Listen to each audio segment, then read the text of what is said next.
ابھی بھی پھر اس کا مطلب ہے کہ آپ کا دروازہ کھلا ہوا ہے پاکستان تحریک انصاف کی طرف، اگر وہ آپ کے 6 پوائنٹس کے اوپر کوئی عمل دکھا دیں اگلے آنے والے دنوں میں تو آپ واپس اتحاد کا حصہ بن جائیں گے؟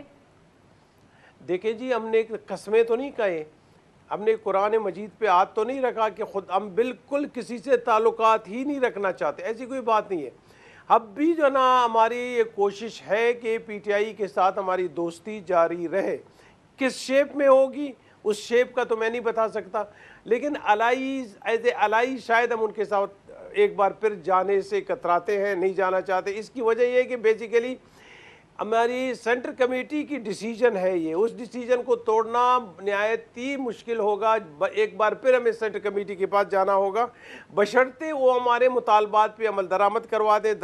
مذاکرات اور ملاقاتوں کے دروازے بالکل بند نہیں ہے، پارٹی کے صدر نے صاف کہا ہے کہ ہم جو ہے نا ہر ایک سے ملنا چاہتے ہیں، اور جہاں تک دیگر سیاسی جماعتوں کا تعلق ہے، ظاہر ہے انہوں نے کورٹسی کال بھی کی ہوگی، سلام دعا بھی کی ہوگی، ٹیلی فون پہ بھی بات تو کیا ہوگا۔ اور یہ بتائیے گا کہ جب اب کیونکہ آبویسلی ایک دم تو 6 کے 6 نکات کے اوپر عمل نہیں ہو سکتا، مگر اگر پی ٹی آئی نے آپ کو یہ دکھانا ہے یا ثابت کرنا ہے کہ وہ سنجیدہ ہے ان 6 نکات کے بارے میں، تو کون سا ایسا عمل ہو سکتا ہے جس سے آپ کو یہ یقین آ جائے؟ دیکھیں جی، یقینی آپ بڑی آسان ہے، مطلب 6 پوائنٹس میں ایک پوائنٹ ہے مسنگ پرسنز کا، اس پہ جو ہے نا میں 417 بندے انہوں نے ریلیز کروا دیے۔ میں شکر گزار ہوں، میرے پارٹی نہایت ہی شکر گزار ہے حکومت پی ٹی آئی کی حکومت کا۔ کب ریلیز کروائے سر؟ 417 بندے، لیکن کب؟ میں نے 5128 بندوں کا لسٹ انہیں پرووائڈ کیا تھا پارٹی کے صدر نے، اور انہوں نے 417 بندے ریلیز کروائے 2 سالوں میں، ہم ان کے مشکور ہیں، لیکن اس کے بعد 500 سے زیادہ بندے مزید لے جایا جا چکا ہے، تو اس وجہ سے ذرا تھوڑی سی جو ہے نا ڈس بیلنس ہو چکی تمام چیزیں۔ اب رہی دیگر 5 پوائنٹ، دیکھیں نا ان 5 پوائنٹ میں جو ہے نا میرے خیال میں اتنا مشکل ہے نہیں۔ میں نے جو ہے نا پرائم منسٹر صاحب اور ان کے جو ہے نا منسٹر صاحب ابھی جب ہمارے پاس آئے تھے، میں نے کہا آپ کی جگہ پہ میں ہوتا تو میں کہتا ہوں کہ 2 مہینے میں تمام مسائل حل کر کے میں آپ کے ہاتھ میں دیتا اور آپ کو اپنا بالکل ایک لحاظ سے جو ہے نا پیروکار بنا لیتا، لیکن خراب پہلو یہ ہے کہ مجھے حیرانگی ہے کہ کچھ پریشر ان پہ تھی، یا ان کے منسٹرز میں یہ جان نہیں تھی، یا کوئی اور کمزوری تھی، یا ویژن کمزور تھا کہ تمام جتنے بھی الائیز تھے، میری بات سنیں، تمام الائیز ان سے وہ ناراض ہے۔ سر یہ بتائیں پھر اپوزیشن جماعتوں سے آپ کن ایشوز پہ بات کر رہے ہیں؟ وہاں کون سے ایسے کامن ایشوز ہیں جن پہ آپ گفتگو کر رہے ہیں؟ نہیں میں ابھی تک کسی سے بھی ایسی بات نہیں ہوئی سیاست پہ، ابھی کورٹسی کالز ہیں، صرف آل پارٹی کانفرنس مولانا صاحب نے جو ہے نا بلوچستان کے سبجیکٹ پہ انہوں نے ہمیں دعوت دی تھی، اس پہ ہم نے بلوچستان کے جملہ سبجیکٹ پہ بحث و تمہیز کی اور اس میں اعلامیہ جاری ہوا، اور کوئی سیاسی طور پہ ابھی تک کسی سے بات نہیں ہوئی۔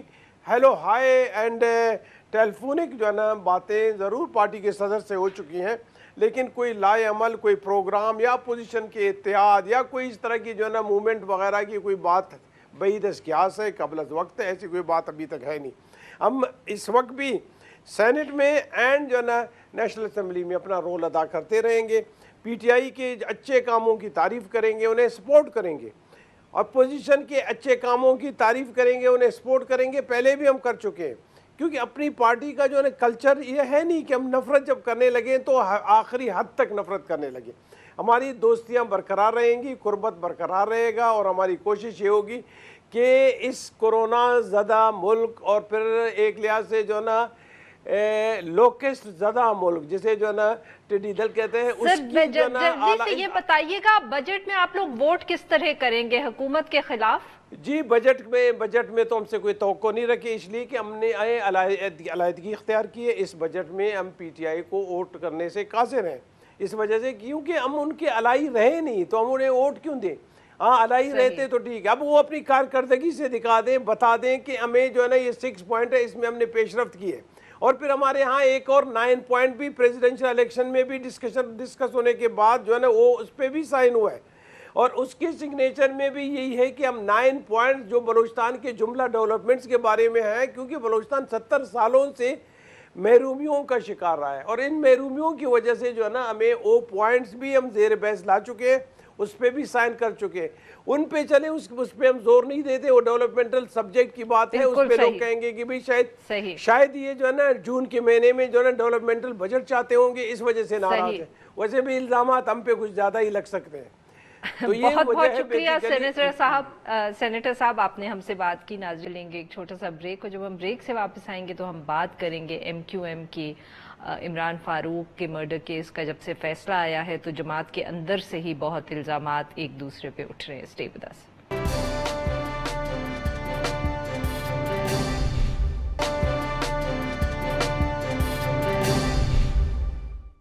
Welcome back. پروگرام کے آخری حصے میں ہم بات کریں گے بانی ایم کیو ایم اور ان کے اوپر لگنے والے تازہ ترین الزامات. عمران فاروق مرڈر کیس کا جب سے فیصلہ آیا ہے تو ایک جو ہے بوچھاڑ ہوئی ہے نئے الزامات کی. ایک طرف تو جو متحدہ لندن کے رہنما محمد انور ہیں, انہوں نے ایک انٹرویو دیا اور اس میں انہوں نے کہا ہے کہ ایم کیو ایم کو بھارت کی طرف سے فنڈز ملتے رہے ہیں اور وہ اس کے ان کے سامنے یہ ہوا اور وہ اس میں ملوث بھی رہے. دوسری طرف پاک سرزمین پارٹی کے جو سربراہ ہیں مصطفیٰ کمال صاحب, انہوں نے بھی الطاف حسین صاحب پہ الزامات کی بوچھاڑ کر دی ہے. کہا ہے کہ کراچی اور سندھ کہ جو دیگر شہروں کے اندر پچھلے دنوں رینجرز کے اوپر دستی بم حملے ہوئے ہیں, ان کے اندر بھی بانی ایم کیو ایم ملوث ہے. اور انہوں نے یہ بھی کہا کہ جو P T I, M Q M Pakistan اور پاکستان پیپلز پارٹی کی پالیسیز ہیں اور ان کی پریزنس ہے, اس کی وجہ سے بھی زیادہ سپیس مل رہی ہے الطاف حسین صاحب کو. سارے ایشو پہ بات کرنے کے لیے ہمارے ساتھ موجود ہیں سینئر تجزیہ کار اور صحافی مظہر عباس صاحب. ویلکم ٹو دا شو مظہر صاحب. جی مظہر صاحب, یہ اچانک ایک دفعہ پھر اتنے الزامات اور کنفیشنز, کیا کہہ سکتے ہیں, کیا ان کا سچ مچ کوئی ڈائریکٹ تعلق ہے عمران فاروق مرڈر کیس سے, یا اٹس جسٹ سم تھنگ کہ وہ ٹریگر ہو گیا ہے, کوئی اتنا کوئی ڈائریکٹ تعلق نہیں ہے؟ شکریہ عارفہ. دیکھیے ایم کیو ایم کے سلسلے میں اور یہ جو الزامات ہیں ظاہر ہے کوئی نئے نہیں ہیں, لیکن آپ اگر 2016 سے ہی لے لیں, زیادہ پیچھے ہم نہیں چلے جائیں کیونکہ وقت آپ کے پاس نہیں ہے.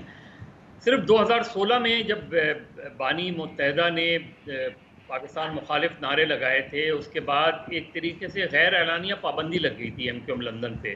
ان کے 90 بند ہو گیا, ایم پی ہاسٹل بند ہو گیا, جنا گراؤنڈ بند ہو گیا, جو تمام ان کا سیکریٹریٹ تھا وہ بند ہو گیا. لیکن اس کے بعد ہوا کیا؟ کوئی تحقیقات ہوئیں, کوئی کمیشن بنا. اگر یہ اس طرح کے شواہد اس وقت بھی ملے تھے کہ جی بھارت سے تعلقات ہیں, فنڈنگ ہے, اس طرح کی باتیں سب آتی رہی ہیں, لیکن ہمیں نظر یہ آیا کہ شاید ان ساری باتوں کو, ان ساری انکوائریز کو صرف سیاسی مقاصد کے لیے یوز کیا گیا. اس پہ کوئی سیریس تھاٹس نہیں آئیں, اس پہ کوئی سنجیدہ چیزیں نہیں ہوئیں, ہمیں آگے بڑھتی ہوئی نظر نہیں آئیں. اب ظاہر ہے چاہے وہ محمد انور صاحب ہے, مصطفیٰ کمال بھی اہم باتیں کر رہے ہیں, انہوں نے جو 3 پوائنٹس بتائے ہیں کہ جس کی وجہ سے یہ ریوائول دوبارہ ان کو خدشہ ہے کہ ہو سکتا ہے, وہ اہم پوائنٹس ہیں. لیکن اصل چیز یہ کہ ایم کیو ایم ایک بہت ہی پاکستان کی سیاست کی ایک اہم کیس سٹڈی ہے جس پہ غور کرنا چاہیے, کیونکہ اس کے صرف کسی ایک شخص پہ یا ایک جماعت یا ایک گروہ پہ الزام لگانے سے بات نہیں بنے گی. دیکھنا یہ ہے کہ ایم کیو ایم بننے سے بگڑنے تک اس کو کن عناصر کی سرپرستی حاصل رہی, کیوں رہی, کیا یہ انڈین فیکٹر کوئی نیا فیکٹر؟ مظہر صاحب, اگر آپ یہ کہہ رہے ہیں کہ یہ سب مطلب کہ سیاسی وجوہات کی بنا پہ ہوتا ہے, تو پھر یہ آج کل ایک دم جو نئے الزامات کی بوچھاڑ ہوئی ہے, جو سامنے آئے ہیں, ان کے پیچھے کیا سیاسی مقاصد یا وجہ ہو سکتی ہے؟ چاہے مصطفیٰ کمال صاحب بولے ہوں یا انور صاحب بولے ہیں لندن میں. دیکھیے, ایک تو یہ کہ ایم کیو ایم پاکستان کے اندر پرابلمز آ رہی ہیں. ایم کیو ایم پاکستان کے اندر ابھی پچھلے 1-2 مہینے پہلے بھی ان کے رہنما خود کہتے ہیں کہ ہمیں دباؤ میں لایا گیا. حتیٰ یہ کہ ایم پی خالد مقبول صدیقی کے کوآرڈینیٹر کو اٹھا لیا گیا, وسیم اختر صاحب کے کوآرڈینیٹر کو اٹھا لیا گیا, عامر خان کو پرابلم ہوئی. تو ایم کیو ایم پاکستان بھی ایک دباؤ فیل کر رہی ہے ان ساری چیزوں میں. نظر یہ آتا ہے کہ کراچی کی سیاست میں کوئی بڑی تبدیلی لانے کی کوشش کی جا رہی ہے. پی ٹی آئی وہ چیزیں ڈیلیور نہیں کر پا رہی کراچی کے اندر, جو شاید 2018 میں جب انتخابات ہوئے تھے تو ان سے ایکسپیکٹڈ تھا. لیکن یہ کوئی ظاہر ہے کوئی 1-2 مہینے میں چیزیں نہیں ہوں گی. لیکن نظر یہ آ رہا ہے کہ کراچی کا سیاسی منظرنامہ تبدیل کرنے کی کوششیں کی جا رہی ہیں، لیکن اس کا ٹارگٹ جو ہے وہ قطعی طور پہ یہ نہیں ہے کہ پرانے لوگوں کو واپس لے آیا جائے، پرانا کوئی ریوائول ہونے جا رہا ہے. جو بھی چیز ہوگی وہ کوئی نئی چیز ہوگی. لیکن یہ جو اس وقت صورتحال ہے، doctor Imran Farooq murder case کے حوالے سے بہت سی چیزیں ابھی کھل کر سامنے نہیں آئی ہیں، بہت سی تحقیقات ابھی بھی انفنشڈ ہیں. یہ ہمیں کیس ضرور نظر آ گیا، ایک کنوکشن بھی نظر آ گئی، لیکن اگر آپ اس کے بیک گراؤنڈ میں جائیں گے تو اس میں بہت سے ایسے کردار ہیں جو پوشیدہ ہیں. مظہر صاحب، آپ کے خیال میں کیا کوئی نئی جماعت یا کوئی نئی پولیٹیکل فورس بنانے کی کوشش کی جا رہی ہے کراچی کے اندر؟ دیکھیے، کوئی بھی چیز ہو سکتی ہے، اس لیے کہ یہ ہم نے دیکھا ہے کراچی کی پولیٹکس میں یہ تبدیلیاں آتی ہم نے دیکھتی رہی ہیں. جماعت اسلامی کا ایک زمانے میں زور تھا، پیپلز پارٹی کے اپنی جو کانسٹیٹنسیز ہیں وہ بڑی مضبوط تھیں، اور اس وقت جو کراچی میں ایک بڑا ویکیوم نظر آ رہا ہے، اس لیے کہ کوئی دوسرا وہ ویکیوم فل کر. کراچی کے بیسک دو پولیٹکس ہیں، کراچی یا حیدرآباد کو اس میں اگر آپ ملا لیں. ایک تو یہ کہ جو اردو اسپیکنگ کی گریونسز ہیں وہ اپنی جگہ ایڈریس نہیں ہو رہی. دوسری یہ کہ ایک بڑی اردو اسپیکنگ کے اندر یہ فیلنگ ڈیولپ ہو رہی ہے کہ ان کو خود ایک مائنورٹی میں تبدیل کیا جا رہا ہے، اور کراچی میں اردو اسپیکنگ کا پولیٹیکل سے آگے چل کے رہے گا نہیں. تو اردو اسپیکنگ کے اندر خاص طور پہ جو مختلف گروپس ہیں ان کے اندر یہ فیلنگ بڑی تیزی سے ڈیولپ ہو رہی ہے کہ ہمیں تقسیم کر دیا گیا ہے اور ہمیں دوبارہ متحد ہونا ہے. اب اس میں یہ کس حد تک کامیاب ہوتے نہیں ہوتے یہ دیکھنا ہمیں باقی ہے. بالکل صحیح. بہت بہت شکریہ مظہر صاحب، آپ نے ہم سے بات کی. آج کے لیے بس اتنا ہی. We'll be back tomorrow at the same time.